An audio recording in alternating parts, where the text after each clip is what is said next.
અમરેલી જિલ્લામાં લાંબા સમયથી વડ ઉકેલાયેલી માંગણીઓના મુદ્દે આજે 12 ફેબ્રુઆરીના રોજ આંગણવાડી કાર્યકરો અને હેલ્પરો હડતાલ પર ઉતરી આવ્યા હતા. રાષ્ટ્રીય ટ્રેડ યુનિયન અને all India federation of Anganwadi workers and હેલ્પર્સના આહવાનને પગલે અમરેલી જિલ્લા સહિત બગસરા તાલુકામાં આંગણવાડી કર્મચારીઓ કામથી અડગા રહ્યા હતા. બગસરા તાલુકા પંચાયત ખાતે મોટી સંખ્યામાં આંગણવાડી કાર્યકરો અને હેલ્પરો એકત્ર થયા હતા, જ્યાં તેમણે સરકાર સામે સૂત્રોચ્ચાર સાથે ઉગ્ર વિરોધ કર્યો હતો. આ દરમિયાન સીડીપીઓને આવેદન આપીને પોતાની સમસ્યાઓ અને માંગણીઓ રજૂ કરી હતી. આવેદનપત્રમાં જણાવ્યા મુજબ નવી એપ્લિકેશનો લાગુ થતા કામનું ભારણ વધી ગયું હતું, જેના કારણે આંગણવાડી કાર્યકરો માનસિક તણાવ અનુભવી રહ્યા છે. સાથે જ મોબાઈલ નેટવર્કની સમસ્યા અને ડેટા એન્ટ્રી દરમિયાન આવતી તકનીકી મુશ્કેલીઓના કારણે પણ કાર્યમાં અડચણો આવે છે. વર્ષોથી પડતર રહેલી માંગણીઓ હજુ સુધી સંતોષવામાં ન આવતા ગુજરાત આંગણવાડી કર્મચારી સંગઠન દ્વારા હડતાલનું એલાન કર્યું હતું. આ વિરોધ પ્રદર્શન દરમિયાન અમરેલી જિલ્લા યુનિયન પ્રમુખ ભાવનાબેન પાડલિયા, હેલ્પર હિનાબેન સોનાગરા તથા વર્કર ચંદ્રિકાબેન મણવર સહિત અનેક મહિલાઓ ઉપસ્થિત રહી હતી. મારું નામ મણવર ચંદ્રિકાબેન છે. હું આંગણવાડી વર્કર તરીકેની ફરજ બજાવું છું. આજે અમારા બહેનો જે કંઈ પણ આંદોલન કરે છે એના મુખ્ય મુદ્દા તો પહેલાં તો અમારો પગાર વધારો, તેમજ સરકાર અમને મોબાઈલ આપે, જેથી કરીને અમારા પોતાના પર્સનલ મોબાઈલમાં જે કંઈ પણ કામ કરીએ છીએ, ભાઈ પરિસ્થિતિ એવી છે કે બેલેન્સના એક તો ભાવે એવા છે. બીજા નંબરમાં અમારા બધા બહેનોના ફોન પણ હેંગ થવા માંડ્યા છે. જ્યારે એવીટી એપ્લિકેશન બધી બહેનોએ જ્યારે ફોનમાં નાખી તો એ હાર્મફુલ છે, એટલે એ બધી એપ્લિકેશન અમારા ફોનને નુકસાન કરે છે. બીજા નંબરમાં સરકારને અમારી પાસેથી શું કામ કરાવવું છે કે વાત ઓછી હતી એમ પાછું બીએલઓનું કામ પણ અમારી ઉપર નાખવામાં. અમારી ઘણી બહેનો બીએલઓની કામગીરીમાં એટલી પરેશાન થઈ છે. તમે ન્યૂઝવાળા છો, તમને ખ્યાલ જ છે, ઘણા શિક્ષકોએ આપઘાત પણ કરેલા છે. એ તો બધા જાણે જ છે. અમારી બહેનો માનસિક રીતે પણ ખૂબ જ પરેશાન છે. અમે નોકરી કરીએ છીએ, બાળકોનું ભવિષ્ય પણ બગડે છે. જ્યારે પણ અમે બાળ મંદિરમાં ફોનની કામગીરી કરીએ છીએ ત્યારે વાલીઓ ખુદ અમને એમ કહે છે કે બેન તો ફોનમાં પડી રહે છે, પણ અમે અમારું પર્સનલ કામ નથી કરતા ભાઈ. અમે અમારા સરકારી આ જે કંઈ પણ એપ્લિકેશનો છે એનું જ કામ કરીએ છીએ. વાલીઓ પણ ફરિયાદ કરે છે કે બાળકોને તમે પૂરો પ્રાથમિક શિક્ષણ આપતા નથી. તે સિવાય અમારા નાસ્તાના બિલોના ભાવ પણ તમે જાણો તો જાણે સરકાર અમારી મજાક કરતા. એક બાળક દીઠ ₹1.10. તમે વિચાર તો કરો કે ₹1.10 એટલે શું આવે, શું ખરીદી અમે એક બાળક માટે. ફળના ભાવ ₹3.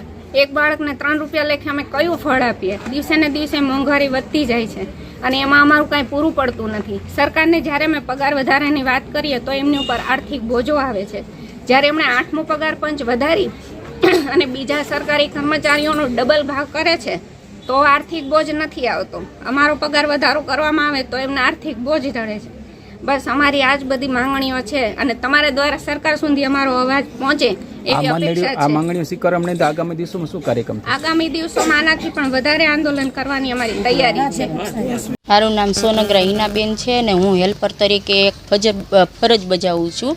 અને સરકાર દ્વારા અમને 5,500 અમને ચૂકવવામાં આવે છે અને સમય 9 થી 3નો છે. તો 9 થી 3ના ટાઈમમાં અમને 5,500 પોસાતા નથી અને હેલ્પર બહેનોને કાંઈ પ્રમોશન મળતું નથી. ઉંમર મર્યાદા બહાર કાઢે અને અમને પ્રમોશન મળે વર્કરમાં. હજી સરકાર નહીં અમારો કાંઈ પ્રશ્નનો ઉકેલ લઈ આવશે તો અમે ઉગ્ર આંદોલન કરશું. છે ગાંધીનગર જાશું ને ન્યાય નહીં નિવાડો આવશે તો અમે દિલ્હી સુધી જાશું. પાડલિયા ભાવનાબેન છે. હું અમરેલી જિલ્લાના યુનિયન પ્રમુખ છું. આજે અમારો ખાસ મુદ્દો છે કે જે સરકારે 2 તારીખ ઓગસ્ટની 2 તારીખે હાઈકોર્ટનો ચુકાદો આવેલ છે કે વર્કરને 24,800 અને હેલ્પરને 20,300નું લઘુત્તમ વેતન ચૂકવવું. 6 મહિના થયેલ. સરકારે અમે કેટલા આવેદનપત્ર આપ્યા, કેટલી રેલી કરેલી, પણ સરકાર હજી સુધીમાં એક પણ મુદ્દાનો જવાબ આપેલ નથી. અને બીજો મુદ્દો ખાસ કરીને અમારે મોબાઈલનો છે કે મોબાઈલમાં સરકાર જે અમને ઓનલાઈન કામગીરી આપી છે, એક તો એના મોબાઈલ ચાલતા નથી. અત્યારે અમારે મોટી ઉંમરના બહેનો છે એને મોબાઈલમાં કોઈ જાતની ખબર પડતી નથી અને સરકાર રોજ નવી એપ્લિકેશન આપે છે. નેટવર્કનો પ્રોબ્લેમ થાય, એપ્લિકેશન ચાલે નહીં, છતાં પણ અમારે કામ કરવું પડે છે. જે અમારો મુખ્ય ધ્યેય છે બાળકોનો, તે તો એક બાજુ જ રહી જાય છે કે અમારે બાળકોને પૂરો પૂર્વ પ્રાથમિક શિક્ષણ આપવું, બાળકોને પૂરક પોષણ આપવું, તે તો બધું એક બાજુ જ રહી જાય છે અને સતત અમારે મોબાઈલમાં કામગીરી કરવી પડે છે. અને અત્યારે જે નવી એપ્લિકેશન આવી છે એવીટી, એના ઉપરથી તો સરકારને શું ખબર શું સાબિત કરવા માંગે છે ખબર નથી પડતી કે જ્યારે અમારા બાળકોની અમે સીધી હાજરી પૂરીએ છીએ ત્યારે અમુક બહેનોને 40 બાળકો હોય, 20 બાળકો, 25 હોય, પણ એની સામે 5, 10 એવા બાળકો જ આવે છે. તો આ એપ્લિકેશન સામે તો અમને વિરોધ જ છે.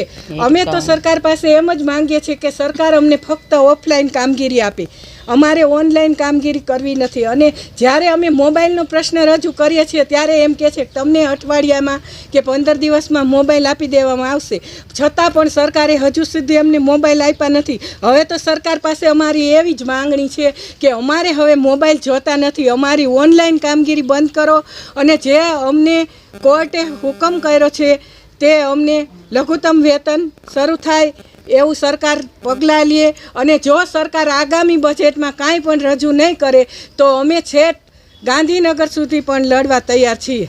GDC ન્યૂઝ સાથે મૌલિક દોશી, અમરેલી.